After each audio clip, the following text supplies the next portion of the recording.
আজকের রান্নাটা খেন্তির জন্য। খেন্তিকে ওই যে বিভূতিভূষণ বাবুর পুঁই মাচা গল্পের সেই ছোট্ট আলু ঝালু মেয়েটা। পুঁই শাক তার এতই প্রিয় ছিল যে রান্না হলে মায়ের কাছে বায়না থাকতো অর্ধেকটা নাকি তার, বাকি অর্ধেক বাড়ির সবার। পাড়া ঘুরতে গিয়ে কারোর বাড়ির ফেলে দেওয়া পাকা হলদে কিছু পুঁই ডাঁটা আর কলা পাতায় জড়ানো কিছু কুচো চিংড়ি নিয়ে মায়ের কাছে আবদার করে এইটা দিয়ে তাকে বানিয়ে দিতে হবে পুঁই শাকের চচ্চড়ি। মা তার দস্যিপনার জন্য ভীষণ বকাবকি করলেও শেষ অবধি মেয়ের মুখের দিকে তাকিয়ে বানিয়েই দেন। কিন্তু সেদিন মনের আনন্দে মায়ের কাছে চেয়ে চেয়ে ভাত খায়।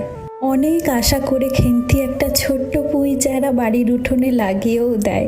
13 বছরের সেই কিশোরী মেয়েটির বিয়ে হয়ে যায় 40 বছরের দোজবরে কোনো পাত্রের সাথে। পণের টাকা কিছু বাকি থাকায় শ্বশুরবাড়িতে রোজ চলতে থাকে খেন্তির ওপর অত্যাচার। শেষ অবধি বিনা চিকিৎসায় বসন্ত